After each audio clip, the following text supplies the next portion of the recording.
तो पहला प्रश्न हमसे क्या कह रहा है, विद्युत द्विध्रुव से क्या तात्पर्य है, विद्युत द्विध्रुव के कारण अक्षीय स्थिति में किसी बिंदु पर विद्युत क्षेत्र की तीव्रता का व्यंजक उत्पन्न कीजिए। क्या करना है हमें, सबसे पहले तो ये समझो कि 4 मार्क्स का प्रश्न है। अगर 4 अंकों का प्रश्न है तो उसका एक हिस्सा है जिसमें आपको विद्युत द्विध्रुव से क्या तात्पर्य है, मतलब कि आपको विद्युत द्विध्रुव को परिभाषित करना है, और उसके बाद आप बचे हुए सेक्शन में आओगे जहां पर आपको उसका ये विद्युत क्षेत्र की तीव्रता का किस बिंदु पर, अक्षीय स्थिति में कोई बिंदु स्थित है उस पर उसका व्यंजक बताना है, यानी कि एक्सप्रेशन बताना है।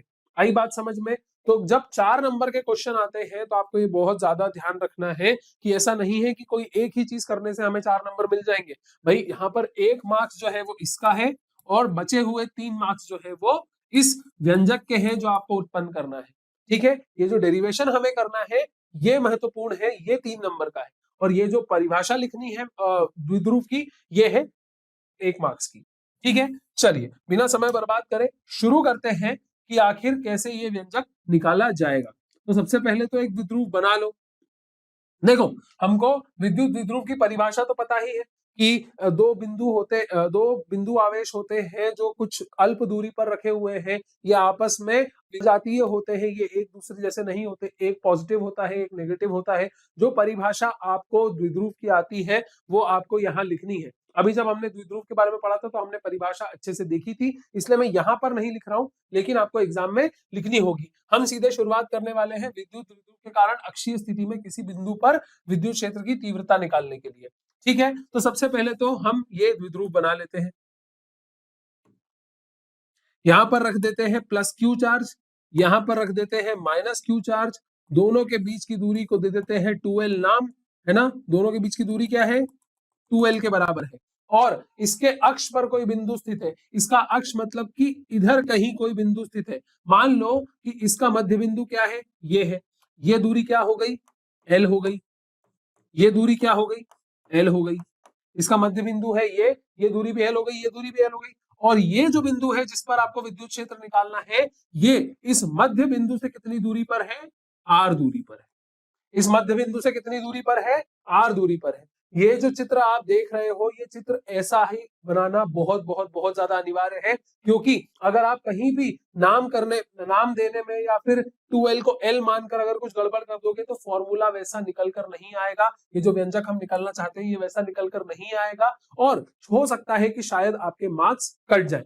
तो आप बिल्कुल चित्र को इसी तरह से बनाइएगा। आर जो आपने बिंदु लिया है उसकी जो दूरी है इसके मध्य बिंदु से लीजिएगा, इस पूरे की अल्प दूरी को 2l नाम दीजिएगा, q माइनस क्यू, ये सारी जो इसकी लेबलिंग है ये बिल्कुल इसी तरह से करिएगा, तभी जाके आपको पूरे नंबर मिलेंगे। ठीक है, एक महत्वपूर्ण बात। अब जब हम बात कर रहे हैं इस बिंदु पर विद्युत क्षेत्र की तीव्रता निकालने की, तो मेरी बात मानो, मेरी बात समझो कि अगर इस बिंदु आवेश के कारण इस बिंदु पर हमें कोई विद्युत क्षेत्र की तीव्रता निकालनी है, और इस बिंदु आवेश के कारण इस बिंदु पर जो विद्युत क्षेत्र की तीव्रता होगी, इन दोनों के बीच में जो भी होगा, या तो इन दोनों को जोड़ना पड़ेगा या उन दोनों को घटाना पड़ेगा, ये हम समझेंगे कि क्या करना पड़ेगा, लेकिन इन दोनों बिंदु आवेशों के कारण जो इस बिंदु पर विद्युत क्षेत्र की तीव्रता होगी, उनका जो परिणाम होगा वही होगा हमारा फाइनल आंसर। ठीक है, तो चलो सबसे पहले तो प्लस क्यू बिंदु आवेश की वजह से, प्लस 2 बिंदु आवेश की वजह से इस बिंदु पर पी बिंदु पर जो विद्युत क्षेत्र की तीव्रता होगी उसके बारे में बात कर लेते हैं, है ना। विद्युत क्षेत्र की तीव्रता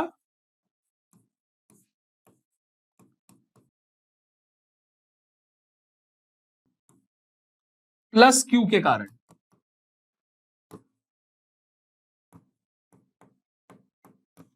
प्लस क्यू के कारण क्या होगी, हमने भाई विद्युत क्षेत्र की तीव्रता का फॉर्मूला तो देख लिया है, किसी बिंदु आवेश की वजह से, बिंदु आवेश की वजह से क्या होता है, 1/4 पाई एप्सिलॉन नॉट, ठीक है, क्यू बटे इसकी दूरी क्या है, देखो ये पूरी दूरी है r, ये दूरी है l, तो ये दूरी क्या हो गई, r माइनस l, क्या हो गई ये दूरी, r माइनस l, तो आप यहां पर क्या लिख दोगे, r माइनस l का वर्ग। आई बात समझ में।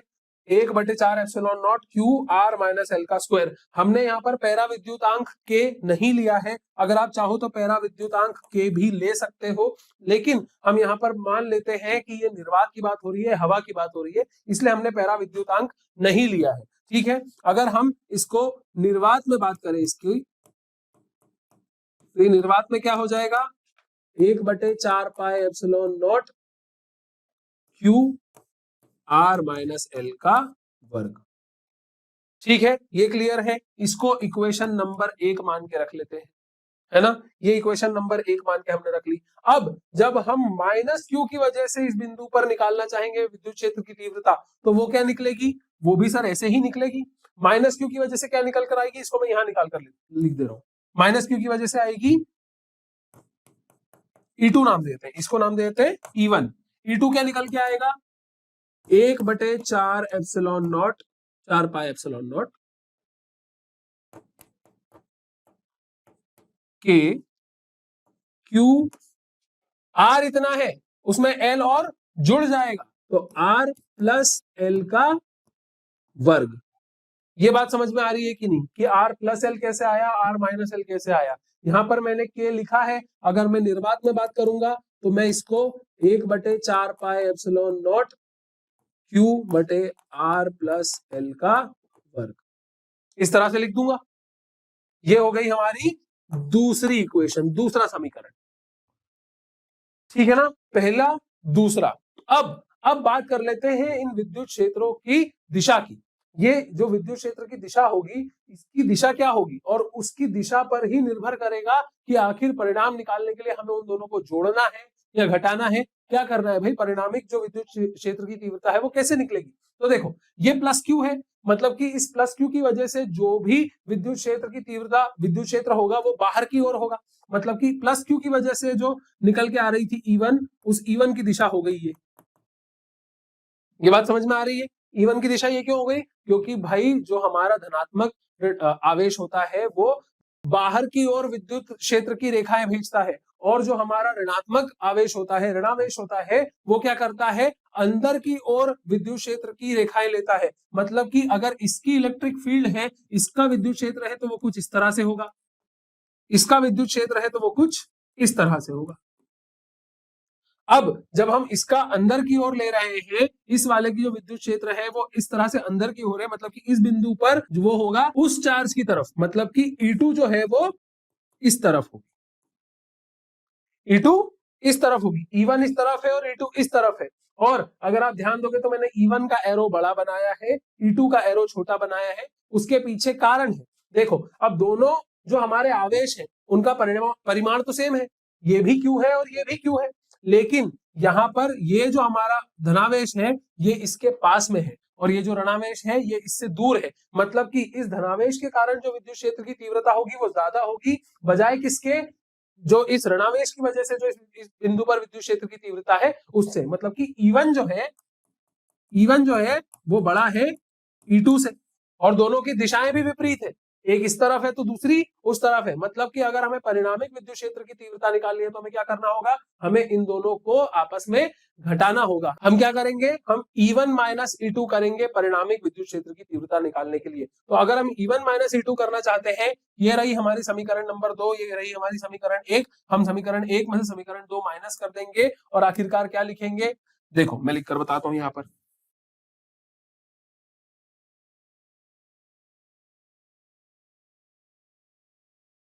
1/4 पाई epsilon not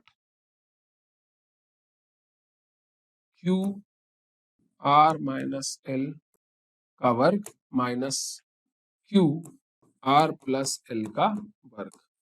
1/4 pi epsilon not common ले लिया, हम तो क्यू भी कॉमन ले सकते हैं, क्यू भी कॉमन ले सकते हैं, क्योंकि एक जो द्विध्रुव होता है उसमें दोनों आवेशों का परिमाण तो बराबर होता है लेकिन वो अजातीय होते हैं, एक धनात्मक होता है और दूसरा ऋणात्मक। तो एक और एक, यहां से हमने Q कॉमन ले लिया। इसलिए यहां तक की बात समझ में आई। हमने क्या करा है, E1 माइनस E2 करा है। जब हमने E1 माइनस E2 करा, क्योंकि E1 जो है वो बड़ा है E2 से, तो हमने E1 माइनस E2 कर दिया, जो कॉमन आ रहा था वो कॉमन ले लिया और हमने ये स्टेप लिख दी। आपको जो लिखित सॉल्यूशन मिलेगा वो लिखित सॉल्यूशन में आपको क्लियरली दिख जाएगा कि हमने एक एक स्टेप करी है। यहाँ पर मुझे आपको बस कंसेप्ट अच्छे से एक्सप्लेन करना है, हमें जल्दी जल्दी ज्यादा क्वेश्चन कवर करने हैं, इसलिए मैंने एक स्टेप यहाँ पर स्किप कर दिया, लेकिन आपको एग्जाम में ऐसा नहीं करना है, ठीक है।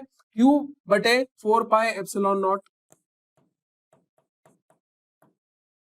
इसका एलसीएम लेंगे तो ये क्या बन जाएगा, R प्लस एल का whole square, R minus L whole square, और नीचे R minus L square, R plus L square, ठीक है। अब ये सारी जो समीकरण है मैं यहां से मिटा दे रहा हूं, क्योंकि हम आगे के कैलकुलेशन पे पहुंच गए और हमें जगह की जरूरत है। चित्र को बने रहने दे रहा हूं क्योंकि उससे आपको समझने में आसानी होगी, ठीक है।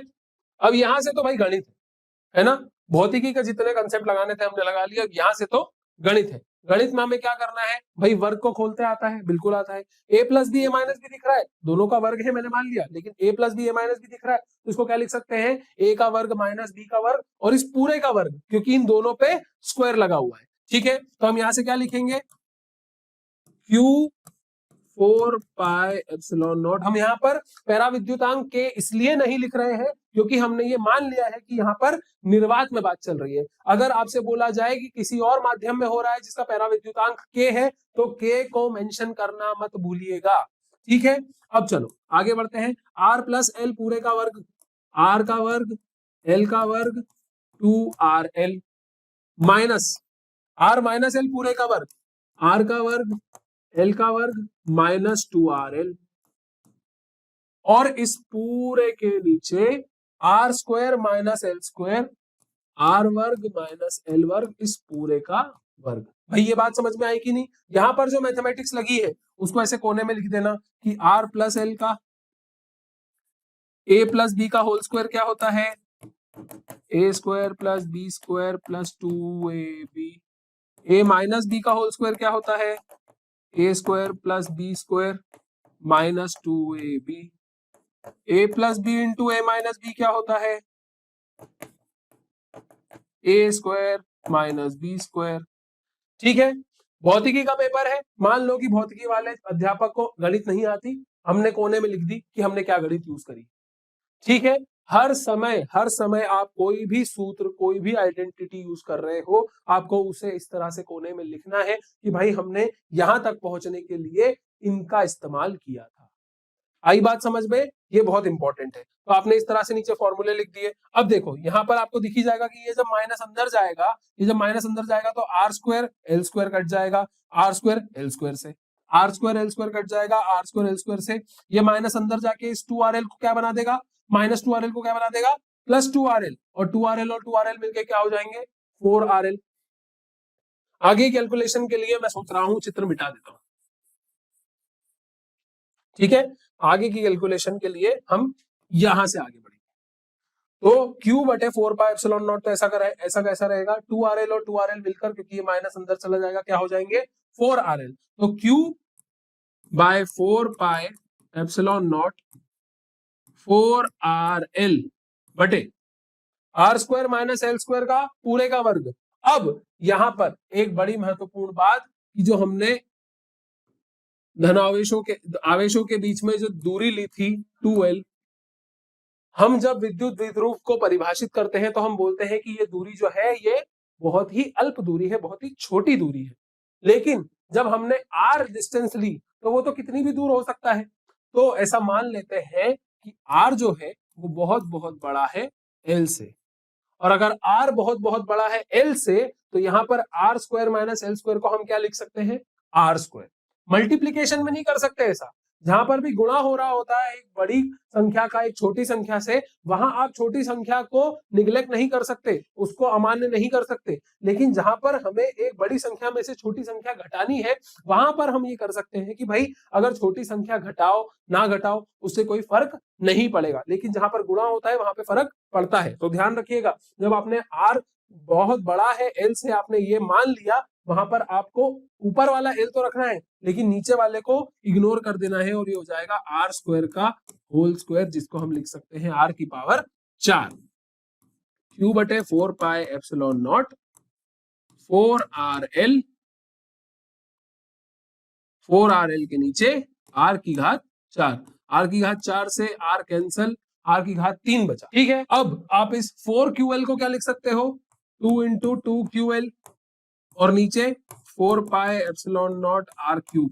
2QL क्या होता है, 2QL क्या होता है, अरे भाई हमारा विद्युत विद्रुव का आघूर्ण होता है ना, तो विद्युत विद्रुव आघूर्ण को आप 2QL से सीधा क्या लिख सकते हो, P। तो आखिरकार हमारे पास जो व्यंजक बन के आ रहा है वो क्या आ रहा है, 2P बटे 4 पाई एप्सिलॉन नॉट R की घात 3। ठीक है, याद है हमने एक प्रश्न छोड़ा था जिसमें हमसे पूछा गया था कि आघूर्ण पे अक्षीय स्थिति में किसके व्युक्त क्रमानुपाती होता है, R की घात 3 के व्युक्त क्रमानुपाती होता है। ठीक है, उसका उत्तर भी आपको मिल गया और ये रहा वो व्यंजक जो हमसे निकालने को बोला गया था। आखिरकार एक आंसर के साथ आप इसका अंत कर सकते हो कि किसी विद्युत विद्रुव के कारण अक्षीय स्थिति पे किसी बिंदु पर विद्युत क्षेत्र की तीव्रता होती है 2P बटे 4 पाई एप्सिलॉन नॉट R की घात 3 या R क्यूब। आ गई बात समझ में, चलिए